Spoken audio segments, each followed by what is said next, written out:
Hello students, BSc nursing fourth year में nursing management subject में हम जो टॉपिक अभी पढ़ रहे हैं वो है इन सर्विस एजुकेशन।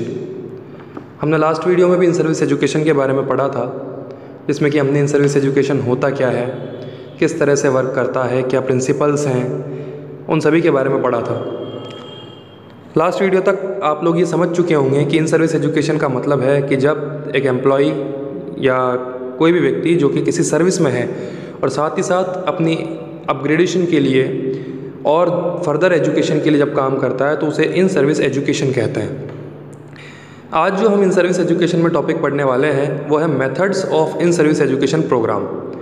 जैसा कि लास्ट वीडियो में हमने देखा था कि किस तरह से एक इन सर्विस एजुकेशन प्रोग्राम को हम प्लान कर सकते हैं, तो उसके लिए क्या क्या मेथड्स हैं, कौन कौन से मेथड ऐसे हैं जिनकी हेल्प से हम in service education programme develop कर सकते हैं, उसके बारे में आज हम पढ़ेंगे। तो आइए देखते हैं कौन कौन से मेथड्स हैं जो कि इन सर्विस एजुकेशन प्रोग्राम की प्लानिंग के लिए हेल्पफुल हो सकते हैं। तो देखिए, there are various methods which can be used to implement in service education programme. बहुत सारे मेथड्स हैं जिनका इस्तेमाल इन सर्विस एजुकेशन प्रोग्राम को इम्प्लीमेंट करने के लिए किया जा सकता है। दीज आर, वो कौन कौन से हैं? सबसे पहला है इसमें डेमोन्स्ट्रेशन, दूसरा है कॉन्फ्रेंस, तीसरा है क्लासरूम ऑब्जर्वेशन, चौथा है इसमें कमेटी, पांचवा है फील्ड ट्रिप, छठा है पैनल, सातवां है वर्कशॉप, आठवां है रोल प्लेइंग, नवां है ब्रेनस्टॉर्मिंग, दसवां है बज सेशन, 11वां है research and the last one is tape recording. देखिए, ये सारे मेथड्स हैं जिनका इस्तेमाल करके हम एक प्लान और इन सर्विस एजुकेशन प्रोग्राम के लिए हम प्लानिंग कर सकते हैं और एक प्रोग्राम डेवलप कर सकते हैं। इन सभी को हमें पढ़ना है कि ये होते क्या हैं और किस तरह से इन सर्विस एजुकेशन प्रोग्राम में हेल्पफुल हो सकते हैं। तो आइए सबसे पहले जो हमने मेथड देखा है डेमोन्स्ट्रेशन, उसके बारे में बात करते हैं। डेमोन्स्ट्रेशन, वैसे आपने देखा होगा कि डेमोन्स्ट्रेशन का मतलब क्या होता है। डेमोन्स्ट्रेशन का मतलब है कि टीचर्स के द्वारा जब किसी प्रॉब्लम को सॉर्ट आउट करने के लिए, उसके सॉल्यूशन को निकालने के लिए उसको प्रेजेंट किया जाता है अपने स्टूडेंट्स के सामने, तो वो डेमोन्स्ट्रेशन कहलाता है। यहाँ किस तरह से काम करेगा और किस तरह से इसको डिफाइन किया जाता है वो देखते हैं हम। According to Saini and E Froberg, demonstration involve the presentation of pre arranged series of events to be observed by group। Saini और ई फ्रोबर्ग ने डेमोन्स्ट्रेशन के बारे में बताया। उन्होंने बताया कि डेमोन्स्ट्रेशन में शामिल किया जाता है द प्रेजेंटेशन, प्रेजेंट करना किसी चीज़ के बारे में और किसी टॉपिक को प्रेजेंट करना, ऑफ प्री अरेंज्ड सीरीज, जो कि सीक्वेंस वाइज होगा, पहले से अरेंज किया हुआ होगा, ऑफ इवेंट्स या फिर आप इसको प्रॉब्लम की तरह भी ले सकते हैं या किसी लेक्चर सेशन की तरह भी ले सकते हैं, to be observed by group, जो कि उस पूरे ग्रुप ने ऑब्जर्व की है। यानी कि ग्रुप के सामने जब इन सर्विस एजुकेशन में वो स्टडी कर रहे हैं, एजुकेशन ले रहे हैं, तो उस समय पर जो भी प्रॉब्लम के बारे में टीचर को उन्हें समझाना है, जिस प्रॉब्लम के सॉल्यूशन की तरफ जाना है, तो वो उनके लिए एक इवेंट की तरह काम करेगा और टीचर्स उसके लिए पहले से एक सीरीज़ अरेंज करेंगे और उसको प्रेजेंट करेंगे। उसे ही हम डेमोन्स्ट्रेशन कहते हैं। It should be based on the needs of the group. ये बहुत मस्ट है कि डेमोन्स्ट्रेशन को जब प्लान किया जाएगा तो वो आधारित होना चाहिए ग्रुप की नीड पर, ग्रुप की आवश्यकता के आधार पर, ग्रुप के करिकुलम के आधार पर। It should be planned and implemented in a way, यह वेल प्लान्ड होना चाहिए, पहले से इसके लिए प्लानिंग की जानी चाहिए, एंड इम्प्लीमेंटेड, और इसको इम्प्लीमेंट किया जाना चाहिए इन ए वे, मतलब कि एक सीक्वेंस के हिसाब से, that it emphasises the procedure और techniques that can be effectively observed. इस तरह से डेमोन्स्ट्रेशन को प्लान किया जाए और उसको इम्प्लीमेंट किया जाए ताकि वो और बढ़ावा दे सके, यानी कि एम्फेसाइज कर सके प्रोसीजर या टेक्निक को, that can be effectively observed, जिसको प्रभावी रूप से ऑब्जर्व किया जाना है। मतलब कि स्टूडेंट्स के लिए ये बहुत हेल्पफुल हो।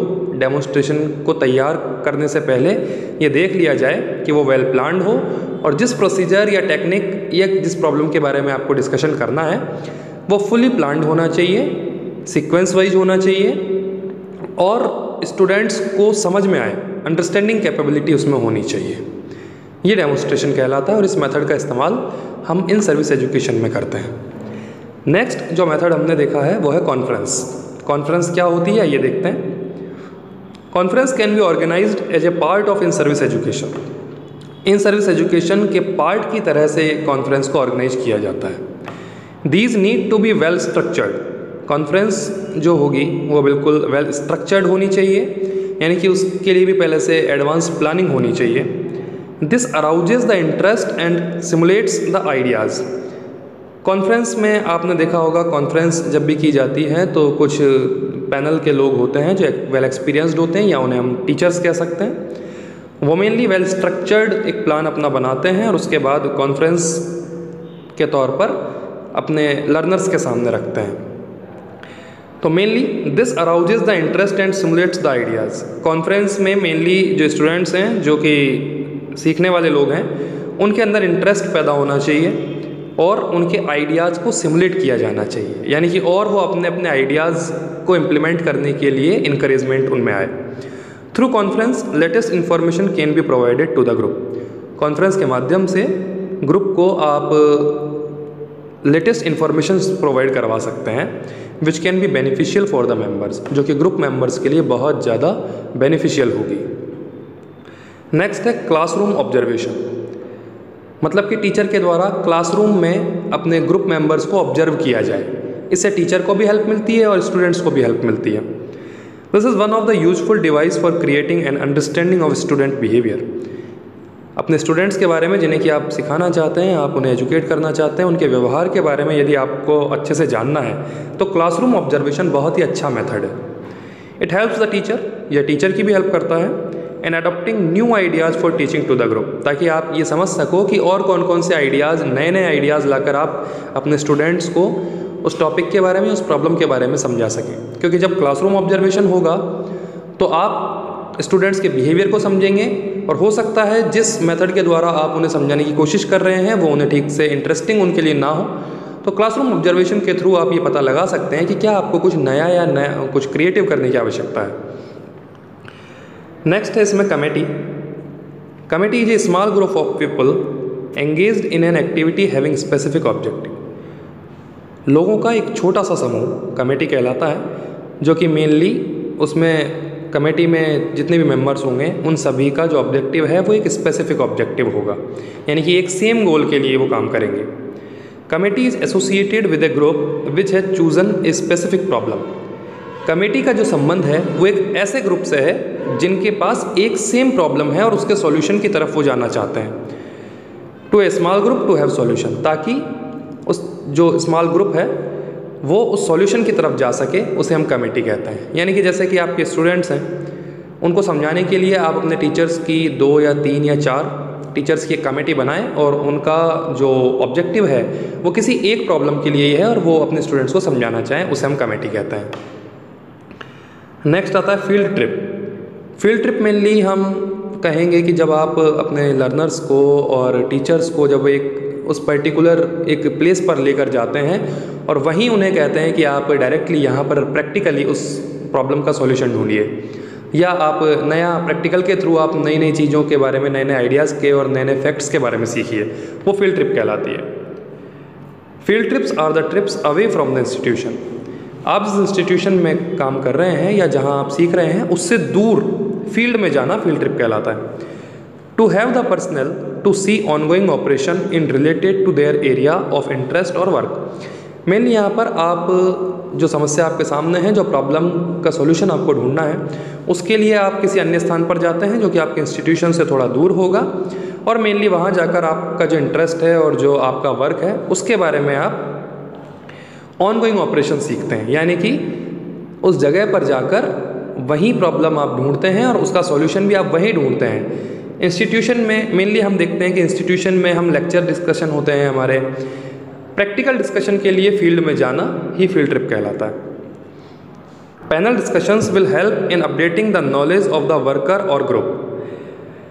पैनल डिस्कशंस मेनली हेल्प करेगा updating the knowledge of the worker और ग्रुप। मेनली जो वर्कर्स हैं और जो ग्रुप मेंबर्स हैं उनकी नॉलेज को अपडेट करने में। Panel is a group of 2 और मोर पीपल, 2 या 2 से अधिक लोगों के ग्रुप को हम पैनल कहते हैं। हु आर स्पीकर्स, जो कि बोलने वाले होंगे, जो वक्ता होंगे। Have to present a single topic, और एक सिंगल टॉपिक पर वो बात करते हैं और वो पैनल अपने लर्नर्स को नई नई चीज़ों के बारे में बताते हैं और उन्हें एजुकेट करते हैं। नेक्स्ट है workshop. As an in service education programme workshop can be organised. In service education programme में हम वर्कशॉप ऑर्गेनाइज करवाते हैं या करवाई जा सकती है। These workshops can be of 3 days और 10 days। ये 3 दिन से लेकर 10 दिन तक की हो सकती है, depending upon the contact to be taught to group. ये निर्भर करता है कि किस तरह के कॉन्टेक्स्ट के बारे में आपको बात करनी है, या फिर जो कंटेंट आपने अपने ग्रुप को बताया है उसको कितना समय लगेगा समझने में, उस आधार पर वर्कशॉप हम कंडक्ट करवाते हैं। Workshop is a meeting of experienced personal. Workshop mainly meeting है जिसमें कि अनुभवी जो लोग हैं वो आते हैं। हुज पर्पज, जिनका उद्देश्य जो होता है to solve the common educational problem. उन सभी का एक ही मकसद होता है, एक ही उद्देश्य होता है, ताकि जो कॉमन एजुकेशनल प्रॉब्लम्स हैं उनको सॉल्व करवाया जा सके। नेक्स्ट इसमें है रोल प्लेइंग। रोल प्लेइंग का मतलब आप समझ सकते हैं कि मतलब मेनली ड्रामा करना या एक्टिंग करना, एक्ट करके चीज़ों को समझाना। रोल प्लेइंग मीन्स ड्रामेटाइजिंग और एक्टिंग आउट। रोल प्लेइंग का मतलब है ड्रामा के थ्रू या फिर एक्टिंग के थ्रू किसी कंटेंट के बारे में बात करना। This is the way to act out the response to a specific problem situation.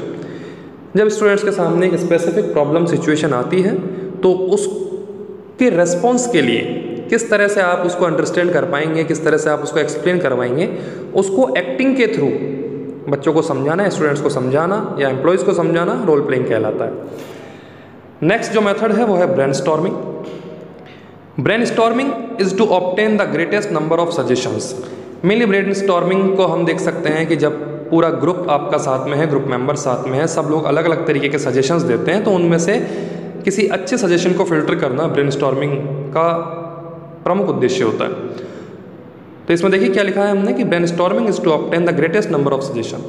Brainstorming से मतलब है अच्छी खासी संख्या में सजेशंस ऑब्टेन करना in the shortest period of time, और बहुत ही कम समय में, कंसर्निंग ए गिवन प्रॉब्लम, जो कि एक स्पेसिफिक प्रॉब्लम से संबंधित होगा। नेक्स्ट जो मेथड है वो है buzz sessions. It means encouraging the group members to be more active in a discussion. Buzz sessions का जो उद्देश्य है वो है इनकरेज करना ग्रुप मेंबर्स को, ताकि वो डिस्कशंस में और ज़्यादा सक्रिय हों, अपनी बात रखने में सक्रिय हों, अपनी बात रखने में प्रोत्साहित हों, अपनी सोच रखने में प्रोत्साहित किया जाए उन्हें। According to E Froberg it includes. E Froberg ने बताया था कि बज सेशंस अगर आप रखते हैं तो उसमें इन चीज़ों को शामिल किया जाना चाहिए, जैसे कि 5 to 8 participants in each group. Her group में 5 से लेकर 8 सदस्य होंगे। Arrangement of group in circle और अराउंड द टेबल। ग्रुप का जो आप अरेंजमेंट करेंगे वो सर्कुलर हो सकता है या फिर टेबल के चारों ओर आप बिठा सकते हैं। Each group situated separately from another. Her group एक दूसरे से अलग होगा। द ग्रुप लीडर्स में बी सेलेक्टेड बाय ग्रुप। और ग्रुप का लीडर ग्रुप मेंबर्स के द्वारा ही सेलेक्ट किया जाएगा, और उसके बाद उन सब के बीच में विचारों का आदान प्रदान ही, अपने डिस्कशंस का आदान प्रदान ही बज सेशन कहलाता है। नेक्स्ट जो मेथड है हमारे सामने वो है research. Research involves the steps to be followed such as recognising a problem, establishing hypothesis, surveying, analysing the surveyed data, arriving at conclusion and establishment of principle. Research में शामिल किया जाता है द स्टेप्स, कुछ मेन स्टेप्स होते हैं, to be followed, जिनकी पालना आवश्यक है, सच एज, उनमें क्या क्या स्टेप्स हैं। रिकॉग्नाइजिंग ए प्रॉब्लम, सबसे पहले प्रॉब्लम को पहचानना। एस्टेब्लिशिंग हाइपोथेसिस, हाइपोथेसिस का मतलब मेनली है कि हम प्रिडिक्शन करें, हम कल्पना पर आधारित जो हमारी थॉट्स हैं उसके लिए प्लान करें, जो हमारे सामने नहीं है लेकिन ऐसा हो सकता है, वही हाइपोथेसिस है। फिर आता है इसमें स्टेप सर्वेइंग, सर्वे किया जाए। नेक्स्ट है एनालाइजिंग द सर्वे डाटा, और सर्वे के थ्रू जो आपको डाटा मिला है उसको एनालिसिस किया जाए। अराइविंग एट कंक्लूजन, और लास्ट में उसमें कंक्लूजन पर या परिणाम पर पहुँचें। एंड एस्टेब्लिशमेंट ऑफ प्रिंसिपल, और रिसर्च के जो रिजल्ट आए हैं उसके आधार पर प्रिंसिपल्स स्थापित किए जाएं। ये रिसर्च मेथड है। लास्ट है tape recording. Tape recording can be beneficial in service education to analyse the situation for discussion. Tape recording से फ़ायदा है इन सर्विस एजुकेशन में कि आप सिचुएशंस को एनालाइज कर सकते हैं। जब आप किसी टीचर के द्वारा दी हुई जो रिकॉर्डिंग है उसे सुनते हैं, तो आप जब उसे सुनेंगे, रिकॉर्डिंग को आप सुनेंगे जो कि प्री रिकॉर्डेड है, तो आप अपने आप उस सिचुएशन को एनालाइज कर पाते हैं जो आपको लगता है कि ये प्रॉब्लम हो सकती है।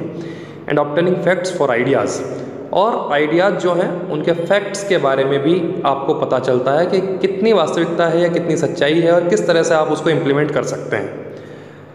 ये सभी आज जो मेथड हमने पढ़े, ये इन सर्विस एजुकेशन प्रोग्राम को डेवलप करने में हेल्पफुल होते हैं। आज हमारा इन सर्विस एजुकेशन का जो टॉपिक है वो कंप्लीट हो गया है। नेक्स्ट वीडियो में हम मैनेजमेंट के दूसरे टॉपिक्स पर बात करेंगे। तब तक के लिए थैंक्स।